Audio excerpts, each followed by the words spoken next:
when he said, what do you do? This book gives you a theoretic, it's a reflection. The other part of this book is it's about Derrida. It's my working through Derrida's theorizing of photography, of whether or not we can take a photograph, what it means to take a photograph, what it means to look in a mirror, what it means with what we see. So like the mirror stuff in through here is all G. Deleuze, you know, and so all the theory of philosophy of Deleuze is me performing Deleuze. And then the stuff about photography is me performing Ansel Adams and Jacques Derrida. Right? And then there are touches. The stuff, if you hear anything that's really beautiful, that's how the innocent stuff. All right? That's just me working with it. So let me read, like, and again, like, this just kind of frames like the way to read. There are directions all through this because on how to read the book, but they skip around in the book about where they are. The preludes are important. The thing is, you can't leave anything behind. The other reason this is so difficult to read, you know, to an audience is that it really does have to interact with the photographs. You have to devote yourself to some time. So you have to be with the photographs and kind of be with the language. You have to read very slowly. So let me just, this is from Dream Memoir. A photograph is a photograph. Which kind of sounds like, you know, I'm not that smart, right? But if you read Derrida, you're like, whoa, that guy has read Derrida. Before a photograph is taken, there is no photograph. There may be hope, there may be distortion, there may be loss of memory, there may be something real, there may be time, but there is no photograph.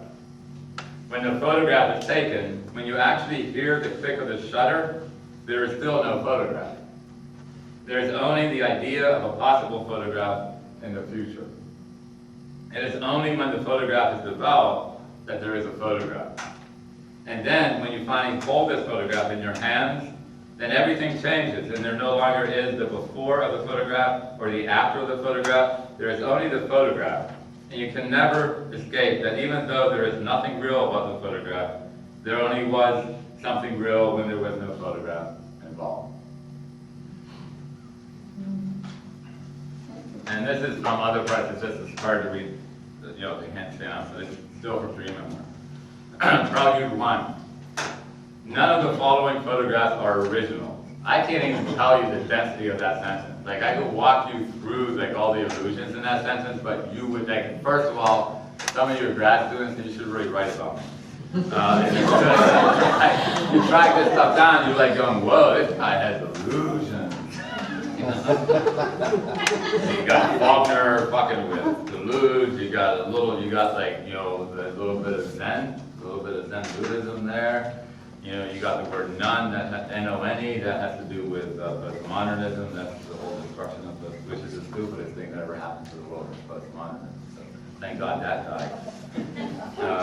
None of the following photographs are original, even though the moments that these photographs try to remember were at one time original, had at one time been real. Now, these photographs that appear before you are merely the remains of those original photographs shored against my ruins. My one editor said if I could ever write a book without once alluding to T.S. Eliot, that he would be so proud of me. That's never happened so far. 5 till 10. These photographs have all, in essence, been stolen. Slow down. Read each word more carefully. Because I know you're in a hurry and I know you're reading fast and you want to read fast, but that shit don't apply with me. So I put in my book, I remind you to slow down. Be patient. The story is about to unfold. Trust your eyes.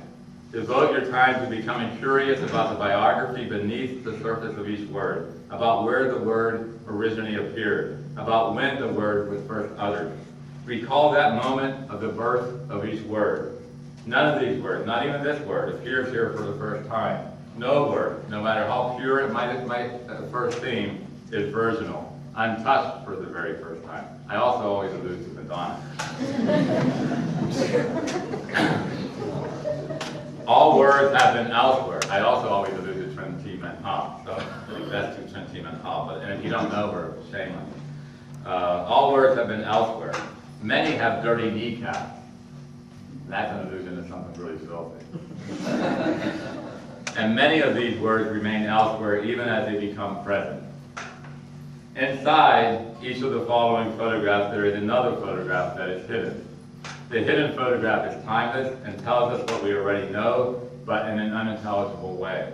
The words of this hidden photograph within the photograph flirt with ambiguity. Over time, the photograph that covers the hidden photograph fades and the original photograph appears. Much like a real Caravaggio painting, it only appears as time erases the cover story.